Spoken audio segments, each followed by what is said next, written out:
They've been together 30 years. She feels tired and disconnected.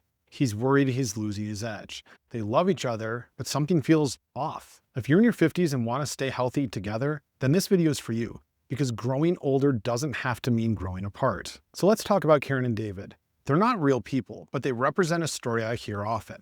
They're both 58, married for decades, still love each other, still show up for each other. But lately, Karen feels flat.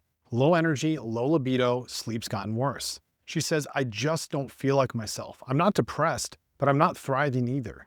David feels like he's slowing down. He's still active, still working, but he worries about declining testosterone, belly fat, and whether he's losing his spark. And quietly, they've stopped being intimate as often. Not out of resentment, just inertia. And here's what's happening. They're aging, but not in sync. And no one ever taught them how to navigate this transition together. In couples like Karen and David, here's what often shows up under the surface. For Karen, low progesterone and estrogen fluctuations, leading to poor sleep, mood swings, and low libido. Thyroid TSH is normal, but low free T3, common in perimenopausal transition. Ferritin is low normal, making her feel tired despite normal hemoglobin. Low HRV, poor REM sleep, and deep sleep, especially in the luteal phase of her cycle, and gut symptoms she's learned to live with. But she shouldn't have to. Fasting insulin is 14, pre-diabetic territory. Belly fat and lower muscle mass, even though he still works out. Individually, these are manageable. Together, they form a quiet wedge between them, emotional, physical, and metabolic. And if no one helps them course correct, it doesn't just affect health. It affects connection, intimacy, and long-term joy. And here's the catch. Karen went to her OB. They told her labs are normal, maybe try an antidepressant. David mentioned low libido and fatigue to his PCP. He got a shrug, maybe a statin, maybe metformin, that's it. No one asked about their relationship. No one tested deeper or looked at both of them together. But aging isn't just a personal process, it's a shared one. And when couples start aging out of sync, resentment, confusion, and distance sneak in. What they needed wasn't separate care plans.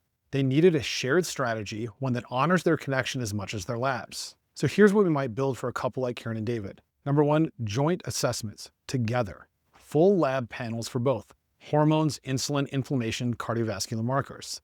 Additionally, sleep and wearable data reviews. VO2 max and grip strength for functional aging benchmarks.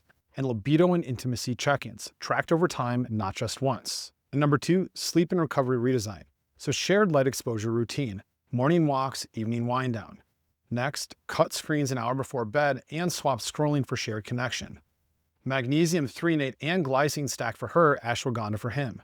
Focused on syncing circadian rhythms to improve intimacy and energy.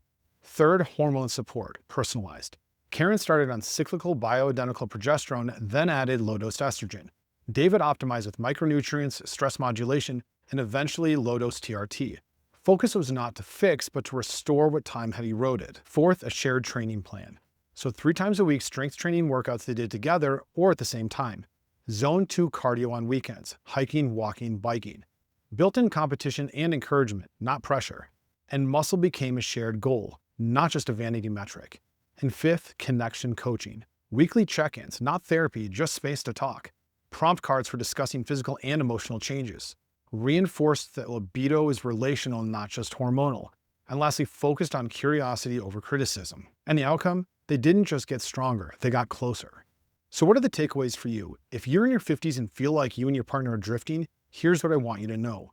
Aging doesn't have to mean separation, physically or emotionally. Hormones shift for both partners, but that's not the end. Muscle, sleep, and connection are shared currencies. Data helps, but so does compassion. And it's never too late to resync if you have a strategy. So if this resonates, if you and your partner are feeling like something's changed but can't quite name it, reach out. My contact info is in the bio. Because thriving together is possible, it just takes clarity, strategy, and the right support. And as always, I thank you for tuning in, and I look forward to seeing the next one.